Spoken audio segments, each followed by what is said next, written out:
시청자 여러분 안녕하십니까? 헬로티비 뉴스입니다. 먼저 오늘의 주요 뉴스부터 보고 오시죠.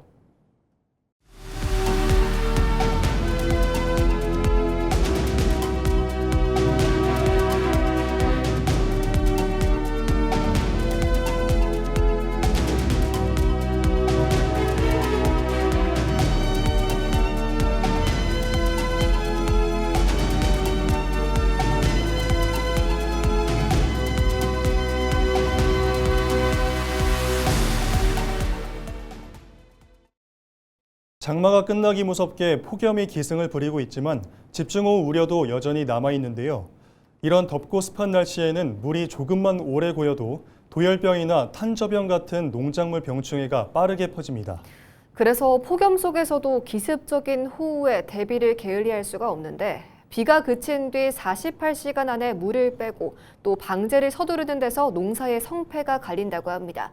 정명기 기자의 보도입니다. 지난해 9월 이틀 동안 200mm가 넘는 폭우가 쏟아진 김제의 한 농콩밭. 비가 잠시 그친 뒤 땅은 드러났지만 잎은 누렇게 변했고 뿌리까지 시들었습니다. 콩알은 곰팡이에 얼룩졌고 쪼그라들거나 썩어버렸습니다. 알맹이가 심으면 다 고사되어 버린 거예요. 말로 비틀어지는 거예요. 그러니까 뭐 수확도 없지 전혀. 이거 팔로도 못해요 우리가. 장마가 끝난 요즘에도 갑자기 퍼붓는 강한 비가 내리고 덥고 습한 날씨 탓에 농작물 병의 우려가 적지 않습니다. 침수 뒤 농가가 가장 먼저 해야 할 일은 서둘러 물을 빼는 것입니다. 벼는 잎끝이라도 물 위로 나오도록 서둘러 물꼬를 트고 흙, 앙금과 오물을 씻어내야 합니다. 콩과 고추 같은 밭작물도 밭에 물이 고이지 않게 물을 빼 습해를 막고 빨리 방제하는 것이 무엇보다 중요합니다. 비가 그친 뒤 48시간은 병균 확산을 막는 결정적인 시간입니다. 집중호우 뒤에는 잎과 과실 표면에 수분, 상처, 고온다습한 조건 때문에 병균이 빠르게 침투 증식합니다. 이때 48시간 안에 살균 방제를 하면 감염이 본격화되기 전에 억제할 가능성이 크지만 시기를 늦추면 병이 퍼져 방제 효과가 떨어집니다.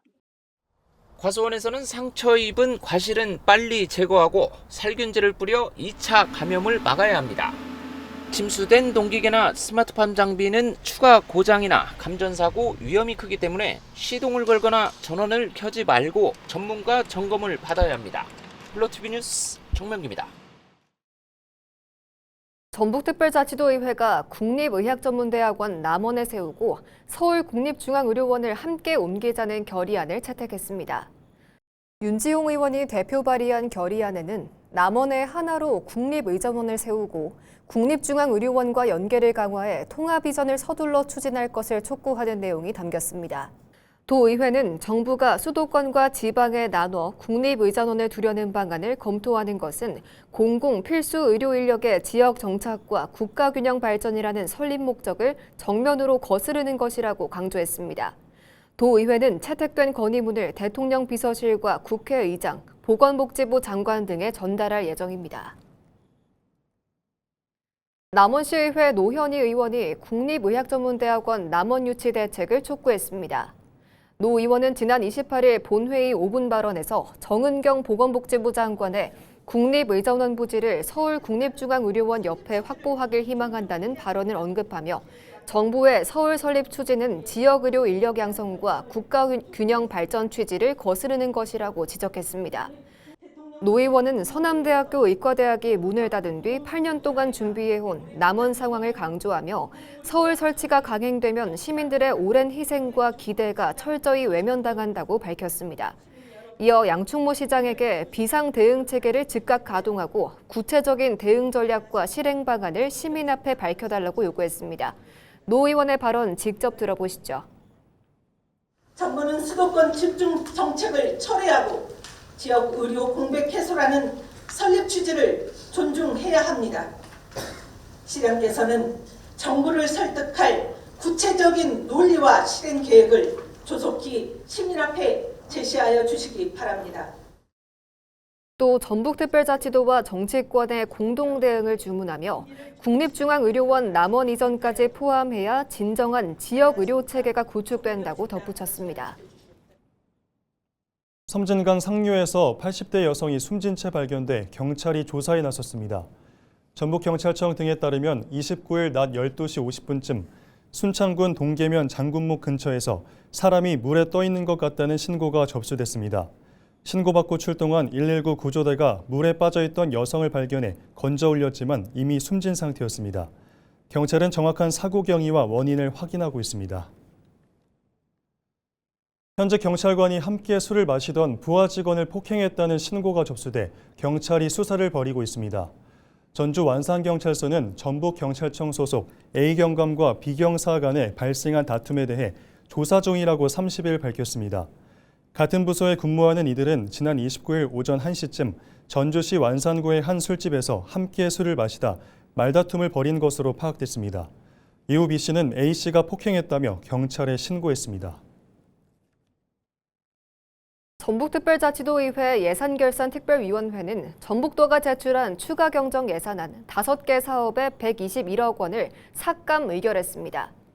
예산이 전액 삭감된 사업은 전북권역 통합재활병원 건립 98억 원, 도심형 탄소플러스 복합공간 조성 15억 원 등입니다.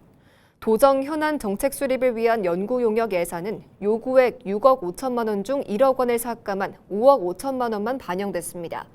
지난 7일 착공된 전북권역 통합재활병원 건립 사업은 이번 예산 삭감으로 난항이 예상되고 있습니다. 정읍 물빛축제가 31일부터 8월 2일까지 정읍천 미로분수와 벽천분수 일원에서 열립니다. 31일 개막식부터 록밴드 국카스텐을 비롯해 3일간 공연도 이어집니다. 이 기간 동안 전자음악 파티와 줌바, 청소년 댄스 공연도 열립니다. 행사장에는 먹거리 판매장과 이동식 음식 판매 차량이 운영됩니다. 시는 안전한 축제를 위해 행사장 주변 일부 구간을 차 없는 거리로 운영합니다. 올해 물빛축제는 벽천분수와 미로분수를 무대로 물과 빛, 음악이 어우러지도록 준비했습니다. 정읍에서 무더위도 식히고 특별한 여름 추억도 만드시길 바랍니다. 남원에 들어설 것으로 기대됐던 국립의학전문대학원을 서울과 나누려는 정부 구상에 정치권 반발이 거세지고 있습니다. 더불어민주당 원내 지도부 회의에서는 국립의전원은 물론 서울국립중앙의료원까지 지방으로 함께 옮겨야 한다는 목소리가 나왔는데요. 지역 정치권과 경제계, 시민사회단체도 남원 이전을 공식 촉구하며 반쪽짜리 유치를 막기 위한 움직임을 이어가고 있습니다. 정명기 기자의 보도입니다. 정책과 주요 현안에 대해 당의 입장을 확인하는 더불어민주당 원내대책회의. 발언에 나선 박희승 원내부대표는 국립의전원의 수련 기능과 연구 정책을 서울에 두려는 정부 구상에 우려를 나타냈습니다. 교육시설만 지방에 남으면 지역 필수 의료를 살리자고 만든 기관이 이름만 남게 된다는 겁니다. 현재 서울에는 빅5 병원이 존재하고 빅5 병원의 50% 이상이 지방 환자입니다. 또한 서울에 대형 병원을 짓는다면 환자뿐만 아니라 유명 의사들을 다 빨아들이는 지방의 블랙홀이 될 것입니다. 지방에 이미 부지와 병원, 교통망을 갖추고 오랜 기간 준비해온 곳이 있다며 제2차 공공기관 지방 이전 계획과 연계해 서울 국립중앙의료원까지 사실상 남원으로 옮겨야 한다고 주장했습니다. 국립의전원과 국립중앙의료원을 그런 곳에 함께 두어 교육과 수련, 연구와 정책을 한자리에 묶는다면 국가 공공의료 혁신과 제2차 공공기관 지방 이전의 대표 모델이 될 것입니다. 남원시의회도 시의원 전원 명의로 건의안을 채택해 국립의전원 남원 설립과 함께 국립중앙의료원 이전을 촉구했습니다. 지난 2018년 폐교한 서남대학교 의대 정원 49명을 근거로 이미 부지를 마련하는 등 기반을 다져온 데다 충청과 영호남 일부를 잇는 공공의료 중심지로 성장할 가능성이 충분하다는 점을 내세웠습니다. 수도권에 집중된 국가 공공의료의 교육, 수련, 연구 정책 기능을 지역으로 분산하고 지역 필수 의료를 강화하기 위하여 국립중앙의료원을 남원으로 이전하라. 시의회는 건의문을 대통령실과 국회 등 관계기관에 전달할 예정. 전북희망나눔재단과 전북상공회의소협의회 등도 정부가 애초 약속한 남원 설립과 국가균형 발전 원칙을 지켜야 한다며 목소리를 높였습니다. 헬로티비 뉴스 정명기입니다. 이학수 정읍시장이 LG 헬로비전 대담 프로그램에 출연해 정읍의 새로운 도약을 위한 구체적인 로드맵을 제시했습니다. 시민 복지 혜택을 50세 이상으로 확대하고 AI 데이터 센터 유치 등 미래 첨단 산업 기반을 확대하겠다는 구상도 밝혔습니다. 김남호 기자가 보도합니다. 이학수 정읍시장이 시민 삶의 질을 높이고 지속 가능한 도시 발전을 위한 청사진을 제시했습니다. 이학수 시장은 LG 헬로비전 대담 프로그램인 헬로 이슈토크에 출연해 생활 밀착형 복지의 전면적 확대를 약속했습니다. 기존 60세 이상 시민들을 중심으로 지원되던 각종 보건 복지 혜택을 50세 이상으로 확대 조정하겠다는 겁니다. 이에 따라 독감 예방접종과 치매 조기 진단 서비스까지 50대 이상 정읍 시민 누구나 선제적인 건강관리 혜택을 받을 수 있게 됐습니다. 환자 발생이 급증하는 시기에 대상포진이나 폐렴규균, 독감 예방주사 이런 것도 좀 선제적으로 이렇게 지원을 할 것이고요. 기존에 이런 지원들을 60세 이상이었는데 올해부터는 50세 이상으로 확대를 했습니다. 기존 중위소득 120% 이하로 제한되었던 치매 조기 진단 지원도 이제 전 시민으로 확대를 했고요. 정읍시의 또 다른 핵심 축은 미래 성장 동력 확보입니다. 이 시장은 4차 산업혁명 시대를 맞아 AI 데이터 센터 유치와 함께 신규 산업단지 확충 사업을 추진하겠다고 밝혔습니다. 전통적인 농업과 생물산업 기반 위에 첨단 IT와 데이터 기반 산업을 이식해 양질의 일자리를 만들고 청년 인구 유출을 막겠다는 전략입니다. 기업 유치를 위한 맞춤형 인프라 조성과 규제 완화도 함께 속도를 낼 전망입니다. 신정동에 지식산업센터를 100실 규모를 지어서요. 청년들이 거기에서 국책연구기관에서 나온 성과물로 창업을 할 수 있는 그런 모멘텀도 만들고 있어서 앞으로 양질의 청년 일자리 또 청년들이 정읍에 거주하면서 창업할 수 있는 이런 환경들 인프라가 많이 갖춰질 것이라 이렇게 생각하고 있습니다. 50세 이상 복지 확대라는 시민 포둠 사업과 미래 첨단 산업 육성이라는 경제 엔진을 동시에 추진하는 정읍시에 시민 중심의 복지 도시와 첨단 미래 산업 도시로 거듭나고 있습니다. 헬로 이슈토크 이학수 정읍시장 편은 31일 낮 12시 25분에 첫 방송됩니다. 헬로티비 뉴스 김나옵니다. 고창군 성송면 주민들과 환경단체 회원들이 석산개발 연장을 불허할 것을 고창군에 촉구했습니다. 성송면 석산개발 반대추진위원회와 전국환경운동연합 등은 29일 고창군청 앞에서 기자회견을 열었습니다. 이들은 1991년 처음으로 석산 개발이 시작된 이후 성송면 계당리 주민들은 고통 속에 생존권을 위협받아 왔다고 주장했습니다. 또 군이 신규 토석 채취를 허가한다면 국민들의 생활 환경 침해에 앞장서는 것이라고 비판했습니다. 석산 개발업체인 A사는 토석 채취 면적을 확대하기 위한 허가를 신청해 군에 최종 판단을 남겨두고 있습니다. 추진위원회는 신규 토석 채취 예정지는 마을에서 불과 240m 떨어져 있어 주민들이 더 많은 발파 소음이나 분진 등에 노출될 것이라며 고창군은 석산 개발 연장을 허가할 것이 아니라 주민들의 건강권을 보장해야 한다고 강조했습니다. 지난 주말 우리나라 갯벌 4곳이 세계자연유산에 추가로 이름을 올렸습니다. 이 가운데 우리 지역인 서산갯벌도 포함됐는데요.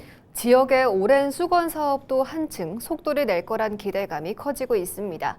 등재가 결정된 현장을 한보무 기자가 다녀왔습니다.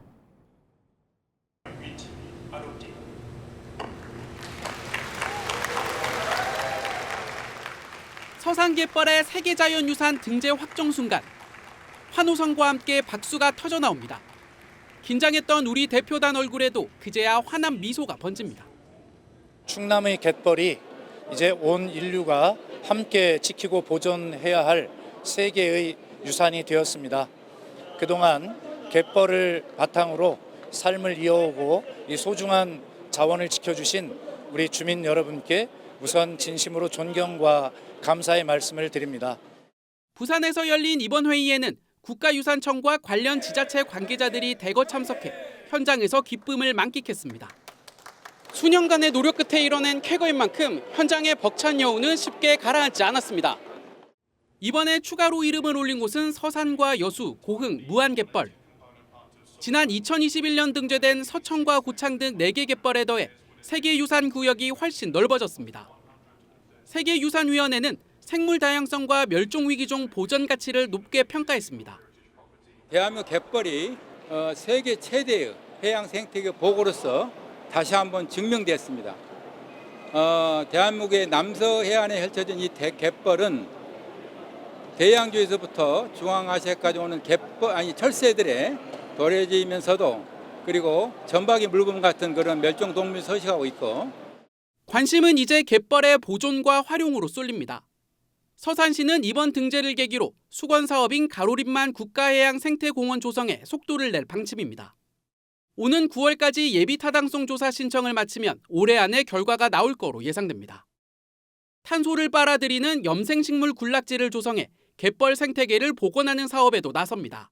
축구장 7개 규모로 내년 말 준공이 목표입니다.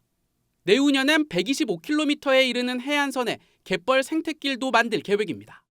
가로림만이 세계가 인정하는 생태 가치를 확보한 만큼 이를 발판으로 국가해양생태공원 조성 사업이 예타에 반드시 통과될 수 있도록 행정력을 집중하겠습니다. 그리고 한 발 더 나아가서 유럽의 와든해 버금가는 세계적인 해양생태 관광지로 키워나가겠습니다. 세계유산 등재로 수산자원의 가치가 높아지면서 어민들의 소득 향상과 지역경제 활성화에 대한 기대감도 함께 커지고 있습니다. 헬로티비 뉴스 한보호입니다. 검사 보안 수사권을 완전히 없애기로 더불어민주당이 당론으로 정했지만 정치권에서는 갈등이 계속되고 있는데요. 그보다 앞서 남원과 임실, 순창, 장수를 지역구로 둔 민주당 박희승 국회의원의 입법 활동을 두고 논란이 불거졌습니다. 박 의원이 일부 경우에 검사의 보안 수사를 허용하는 법안을 공동 발의하자 남원 지역 시민사회단체와 진보정당이 반발한 건데요. 이에 대해 박 의원은 검찰개혁의 큰 원칙을 지키면서도 피해자 보호에 빈틈이 생기지 않도록 하기 위한 신중한 논의 과정이었다고 해명했습니다. 정명기 기자의 보도입니다. 현수막을 든 시민들이 박희승 국회의원의 남원 지역 사무실 앞에 모였습니다. 시민의 숲 등 7개 시민단체와 사회민주당 등은 박 의원을 향해 검찰의 예외적 보안 수사를 허용하는 법안 찬성을 철회하라고 목소리를 높였습니다. 박희승 의원은 반개혁적 형소법 발의 찬성을 즉각 철회하라! 철회하라! 철회하라! 철회하라! 수사와 기소를 분리한다는 검찰 개혁의 큰 원칙은 어떤 이유로도 흔들려선 안 된다는 지적입니다. 경찰 수사의 부실이나 피해자 보호 문제는 문서화된 보안 수사 요구의 실효성 강화, 이행시한 명시, 불이행 시 징계, 교체 절차, 중대범죄 수사청 및 공수처로의 이송 등 대안적 통제 장치로 해결해야 할 과제다. 이에 대해 박 의원 측은 입장문을 내고 검찰 보안 수사권 폐지라는 개혁 원칙에는 변함이 없다고 밝혔습니다.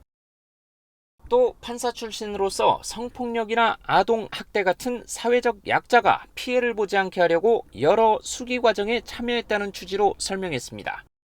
검찰에게 보안수사권 폐지하는 게 내 정확한 워딩 의사고 대표단이니까 다양한 또 의견을 또 토론할 수 있게. 실제로 박 의원은 검찰에 직접 보안 수사권을 없애고 보안 수사 요구만 남기는 개정안에도 공동 발의자로 이름을 올렸습니다. 집회가 열린 당일 민주당은 의원총회를 통해 보안 수사권 완전 폐지를 담은 법안을 당론으로 확정한 상황. 검찰 보안 수사권 논란에 앞서 대법관 증언 문제에서도 법조인 출신으로 신중한 입장을 보였던 박희승 의원. 시민단체의 사과 요구 속에 지역민과의 진지한 소통도 앞으로의 과제로 남습니다. 헬로티비 뉴스 정명규입니다.